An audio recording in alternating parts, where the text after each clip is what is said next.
Bonjour à tous, on est parti pour la 3e journée ici au Salon international de l'agriculture en direct avec les ambassadeurs, les talents de la région Hauts-de-France. Et tout de suite, on va retrouver nos reportages avec David. David, c'est à toi là. Je prends soin des bêtes. Bah oui, mais c'est la section La Région qui gagne. Dépêche-toi, dépêche-toi, vas-y. Car effectivement, notre région est une région qui gagne de nombreuses médailles, y compris pour les animaux, mais y compris avec la section Concours général agricole des produits. Nous avons gagné 3 médailles au niveau de notre charcuterie. Félicitations à toutes les entreprises qui défendent le savoir-faire de la charcuterie de notre région et surtout 10 médailles supplémentaires, dont 3 en or, pour notre champagne. Le champagne des Hauts-de-France, fer de lance de notre savoir-faire du sud de l'Aisne. Si vous voulez en savoir plus pour le champagne, eh ben on retrouve tout de suite David avec le champagne des Hauts-de-France dans la section La Région qui gagne. Nous sommes bien entendu pour la région qui gagne avec le champagne, car il faut savoir que dans notre région, dans le sud de l'Aisne, nous avons la possibilité de vous trouver du champagne. Une bouteille sur 10 est vendue dans notre région et j'ai la chance d'avoir Mathilde avec moi, productrice, qui fait également partie de Bienvenue à la ferme. Tout à fait. Et tu nous viens du sud de l'Aisne. Oui, à Essômes-sur-Marne, à côté de Château-Thierry. Productrice de champagne? Tout à fait, depuis maintenant quelques générations derrière moi. On exploite à peu près 7 hectares et demi dans le sud de l'Aisne et où on fait du champagne, champagne Michaud. Le champagne Michaud, brut, comment ça se passe?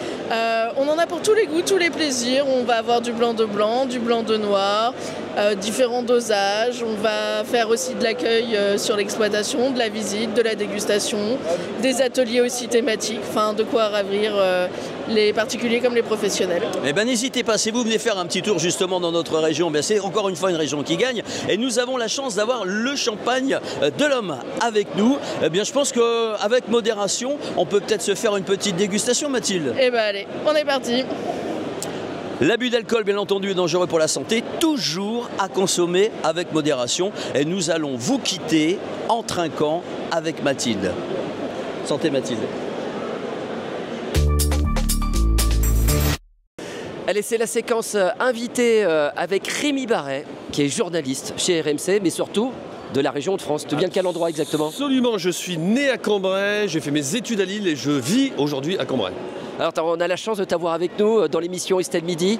On doit régulièrement sur RMC accompagner cette belle équipe avec beaucoup de bonne humeur. Et parfois, je le vois, tu parles avec cœur de notre région et tu es un ambassadeur en fait. Ambassadeur, je sais pas, mais en tout cas, je sais d'où je viens. J'ai jamais oublié d'où je venais et j'y vis toujours d'ailleurs. J'y suis revenu depuis maintenant quelques années chez nous. RMC, c'est une radio qui parle aux auditeurs, les auditeurs nous parlent aussi, c'est un échange et on est vraiment en lien avec la France. Je déteste cette expression, mais on dit souvent en lien avec les territoires, ça veut rien dire, mais en lien avec les régions. Ah ouais. Et moi je suis de la région et je crois que c'est un véritable atout. D'être ancré dans une région et de pouvoir être sur une antenne nationale et de parler de la vie de tous ceux qui nous écoutent, qui nous regardent à la télé aussi sur RMC Story. Alors puisqu'on est au Salon international de l'agriculture, on va parler des bêtes, ouais. des produits. Ton coup de cœur quand tu parles d'un produit typique de la région Hauts-de-France, c'est quoi? Mon coup de cœur, je pourrais commencer par le maroilles. Ah, c'est vraiment, là je fais pas preuve d'innovation, mais c'est vrai qu'on a des produits d'une variété incroyable. Moi, personnellement, depuis que je suis revenu dans la région, je refais très souvent les marchés. Je vois qu'il y a un dynamisme, on est au salon de l'agriculture, des producteurs locaux qui font des produits super, des endives de terre, de tout ce qu'on connaît et qui sont extraordinaires. Mon produit coup de cœur, si je dirais quand même le maroilles, parce qu'on peut en faire bien des choses. On parlait d'idées reçues. Le maroilles, c'est un fromage qui pue. Ouais, mais qu'est-ce qu'on peut faire? Qu'est-ce qu'on peut faire comme variété de plats avec le maroilles, par exemple? Et on a une richesse incroyable. Tu parlais de terre et mer à l'instant. Ouais. On oublie souvent la mer, mais il y a des produits extraordinaires aussi en bord de mer. Donc je vois que tu parles avec le cœur. Oui. Écoute Rémi, merci beaucoup. Merci à vous. Tout de suite, on va découvrir justement le concours général agricole qui a eu lieu aujourd'hui. C'est les produits laitiers et le maroilles va être jugé aujourd'hui. Ça va être assez exceptionnel. C'est parti, c'est la séquence Les coulisses du Salon international de l'agriculture. Nous sommes ravis de vous faire vivre des coulisses un peu particulières puisqu'on va vous montrer les coulisses d'un concours général agricole et en particulier celui des fromages. Alors chez nous, c'est les produits laitiers, on a des yaourts, des fromages et bien sûr l'emblématique maroilles. On vous a trouvé un membre des jurés qui vient de la région de France. Je vous emmène.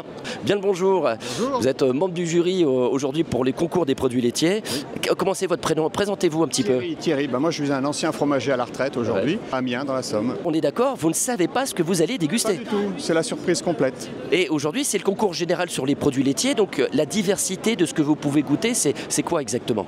Ah bah tous les fromages, toutes les appellations en France qu'il y a, donc ça peut être la surprise totale ou un produit qu'on connaît déjà. On a trouvé une table qui nous parle un petit peu, c'est la table pour le jugement du maroilles. Et quelque chose qu'on montre très très peu, jamais quand c'est rempli, c'est les feuilles de notation d'un concours général agricole. Alors vous avez les critères auxquels chaque membre du jury, les jurés doivent se conformer. Et puis à côté, vous avez la feuille qui va permettre de noter chaque produit et de donner ou non une médaille. Parmi les centaines de tables, on a trouvé la table de Thierry, notre juré. Bon, t'es tombé sur le beurre. Le beurre de salé en plus. Donc on va goûter ça avec parcimonie. Il faut goûter vraiment des petits morceaux pour bien pouvoir les apprécier parce qu'il y en a un certain nombre à déguster. Donc il va falloir qu'on note tout ça. Bah, écoute, bonne dégustation. Alors parmi la chance qu'on a de rencontrer les membres du jury, je suis tombé sur un meilleur ouvrier de France, Romain Le Gall, qui est avec nous et qui vient de Lille. Tu es tombé sur le brie, ça va pour toi le brie? Ah ben faites du brie pour tout le monde, donc ça va bien se passer. On est là pour juger de manière objective ce qu'on attend du fromage et c'est surtout laisser des commentaires pour les producteurs pour qu'ils puissent progresser. C'est pour ça qu'on inscrit des fromages à un concours. C'est pas que pour les médailles, c'est aussi pour que les producteurs puissent progresser. On va clôturer cette séquence du concours général agricole sur les produits laitiers. C'est des coulisses assez exceptionnelles. Je ne sais pas si vous vous rendez compte, mais il y a plus de 1200 jurés. C'est le plus grand du concours général agricole sur les produits. Et je suis avec Pierre-Antoine qui est là pour aider à l'organisation. Pierre-Antoine, tu viens de quelle ville? Je viens de Saint-Quentin. Il est de chez nous. Et tu fais quoi comme étude? Moi je suis à AgroParisTech. Donc tu es là pour donner un coup de main, ça se passe bien? Oui, très bien, très bien. Bon, on va clôturer avec Pierre-Antoine. Tu vas nous lancer la prochaine séquence, c'est la séquence Acteurs des Hauts-de-France. C'est à toi, vas-y. Donc je lance la séquence Acteurs des Hauts-de-France. C'est parti! Allez, nous sommes avec la séquence Acteurs des Hauts-de-France, un peu particulière puisqu'on accueille un membre de la Fédération nationale des chasseurs, Olivier Touchard, qui est avec nous. Merci. Alors, on t'accueille ici dans l'espace des Hauts-de-France. Alors, nous, on a beaucoup de territoires de chasse dans notre région et on se pose beaucoup la question comment ça se passe à Souy pour le valoriser. C'est tout le travail qu'on réalise ici, c'est bien cela? C'est exactement ça. Alors, en fait, la région des Hauts-de-France est riche historiquement en petit gibier, de plus en plus en grand gibier. L'idée, c'est que fait-on de cette ressource qui est une ressource naturelle, sauvage, durable, locale, en fait que des bonnes choses. De surcroît, c'est des viandes qui ont des qualités nutritionnelles incroyables, riches en protéines. Enfin voilà, je ne vais pas rentrer plus dans le détail que ça. Et l'idée, c'est de donner accès à un plus grand nombre de personnes et faire connaître cette viande à travers toutes les qualités que je viens de citer. Et donc, c'est ce qu'on fait sur ce stand avec des recettes dont le chef va nous parler par la suite. Ouais, parce que là, l'idée, c'est d'aller directement voir le chef. Tu as dit quelque chose de très important pour nous, Olivier, c'est de parler de manger local. Et là, on a du gibier de la région de France qu'on a préparé avec un chef. C'est Clément. Bonjour Clément. Bonjour. Alors, tu nous as préparé du bon gibier un peu particulier parce que tu as réfléchi à du gibier en recette Hauts-de-France, c'est ça? Alors, le gibier vient des Hauts-de-France, ouais. Et puis moi on me l'apporte, et puis après je fais des recettes Hauts-de-France. Donc là je suis parti sur un Welsh de sanglier, donc des petites boulettes de sanglier accompagnées avec la sauce Welsh et un petit crouton trempé dans la bière, bien évidemment, des Hauts-de-France. Bah, ça me donne envie, on va voir ce qu'ils en pensent au niveau du public. Messieurs, dames, qu'est-ce que vous pensez de ce que vous êtes en train de déguster du gibier? C'est du gibier sauce Welsh, ça vous plaît ou pas? Vous avez goûté? Eh ben goûtez, j'ai envie de savoir si ça vous plaît. Allez-y, pour du sanglier, on va voir. Bah, la sauce est bonne. Ah, ça vous plaît? Ah oui, très bien. C'est pas trop fort. Goûté le sanglier? Pas encore. Ah bah, il y a 2 minutes. Hein. Ah bah ouais, mais nous on veut savoir, on n'a pas 2 minutes, on n'a pas... Très moelleux. Très bon? Très goûteux, très moelleux. C'est bon. Ah bah voilà, c'est validé. Écoutez, c'est validé. Merci beaucoup Clément. Merci à la Fédération nationale des chasseurs qui sont avec nous. Et évidemment, une bonne adresse pour manger local. Faites confiance à toute l'équipe qui vous accueille pendant ce salon international de l'agriculture. C'est parti pour l'épreuve du jour. Nous sommes en direct du hall 6 pour cette épreuve. Nous allons avoir l'une des races, bien entendu, des Hauts-de-France. C'est la race des chevaux de trait, les boulonnais. Sur une épreuve marathon, vous allez pouvoir assister en direct. C'est juste derrière nous, encore un concours. Et on l'espère, on va repartir avec la médaille. Est-ce qu'on peut avoir les explications, justement, comment ça se passe, une épreuve marathon? Tout à fait. Déjà, il y a une ligne de départ. Une fois que le départ est franchi, le bout du nez, le chrono se déclenche. Et après, il y a des portes. Les portes 1, c'est le... Donc, il y a porte 1, il y a un côté droit, c'est rouge, côté blanc à gauche. Donc il faut passer les portes dans le bon sens. Si les portes sont passées à l'envers, c'est une pénalité. S'il y a une balle, sur tous les cônes, vous avez des petites balles. Si la balle tombe, il y a une pénalité. Donc il faut surtout passer dans le bon sens. Et une épreuve marathon comme celle-ci, on interrace parce que forcément, il y a d'autres races de chevaux de trait. Parmi ce concours, est-ce que c'est un seul passage ou il y a une présélection? Alors les 3 premiers, il y a barrage. Les 3 premiers sont sélectionnés. Après, il y a un barrage et il y aura un classement final. Un premier, un deuxième et un troisième. Mais surtout, donc il y a bien 5 portes. A, B, C, D, E, F. Il faut passer dans le bon sens. Et ça, c'est plus rapide. C'est plus rapide qui... Voilà. Donc on voit, il y a le meneur également sur la calèche. Il y a le meneur et il y a le groom derrière. Le groom qui éventuellement peut faire ripper la voiture et aussi guider le meneur. Dire à droite, à gauche. Ça, c'est le rôle du groom. Alors toutes ces explications, je suis avec un spécialiste, un commissaire bien entendu avec nous qui vous donne ces explications. Et je peux vous dire même en voix off, il est au taquet dans les explications et il est au taquet pour suivre cette épreuve. Je regarde en même temps, bien sûr. Exactement.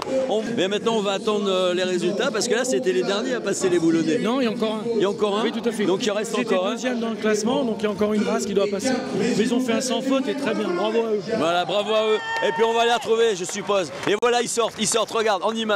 C'est du direct, c'est magnifique. On va se retrouver juste après, bien entendu, encore de belles aventures tout au long de ce salon d'agriculture. Nous sommes ensemble en direct chaque soir sur le JT des Hauts-de-France. Ça y est, c'est la séquence visiteurs du Salon international de l'agriculture et j'ai ici à côté de moi, on a ramené dans les cuisines des visiteurs. Alors on va faire connaissance, hein. Ton prénom c'est? Bonjour, enchanté, je m'appelle Julien. Tu viens de quel endroit, Julien? De Ternier. De Ternier. À côté de Trolly-Loire. Ah ouais, t'es pas très loin, donc t'es chez nous, à région de France, ici. Alors on va faire connaissance. Donc bonjour, moi je m'appelle Anouchka et on vient d'Orléans. D'Orléans, j'adore Orléans, c'est sympa. Alors Anouchka? C'est ça, et sa maman Ursula. Ursula. Et là à côté de moi, vous avez nos chefs qui ont préparé parce qu'on va faire goûter à nos visiteurs un poisson typique de la pêche traditionnelle des Hauts-de-France. Et pour le sublimer, on a Nicolas et Cécilia, l'auberge de la Grive, une étoile au Michelin, qui se trouve entre Saint-Quentin et Soissons et qui ont passé cette journée à sublimer pour les visiteurs. Et à côté de moi, regardez-moi ça, on va parler de Rouget-Grondin. Et on a le poisson qui est juste au-dessus, puisqu'on a un autre Nicolas, c'est lui qui est marin-pêcheur depuis 25 générations, ça augmente tout le temps, et qui a pêché ce poisson pour le ramener auprès de Nicolas et de Cécilia pour le sublimer. Alors, est-ce que vous avez déjà goûté, les amis, du Rouget-Grondin ? Là, non plus, toi non plus. Eh ben, je vous propose, c'est la séquence du visiteur, on va goûter tout ça tous ensemble. Allez-y, prenez une petite coupelle. Avec grand plaisir. Je vous laisse déguster. Ça se dit, hein, ça se dit. Vas-y, moi j'en prends un. Notre marin-pêcheur aussi, voilà, je vais goûter. Bonne dégustation, on chine, hein, c'est important, on chine au Rouget-Grondin. Voilà. Alors allez-y, je vous laisse goûter. Les premières impressions. Une merveille. Une merveille. Ici, la première bouche, ici. Qu'est-ce que tu en penses? C'est délicieux. C'est délicieux. Ici? Délicieux, la Ouais, la texture, ça t'a plu, ça a conquis nos amis d'Orléans. Eh ben bravo les amis, bravo à Nicolas et Cécilia et à notre marin pêcheur, car je le rappelle, nous avons le premier port de pêche de France, mesdames et messieurs, on en est très fiers, c'est à Boulogne-sur-Mer. C'est ça. Et on passe un bon moment. Toujours. T'étais combien de temps dans ton bateau? Vendredi matin. Incroyable, voilà, il est là avec nous et nous on se retrouve demain pour la prochaine édition du journal du JT des Hauts-de-France au Salon international de l'agriculture. À demain les amis.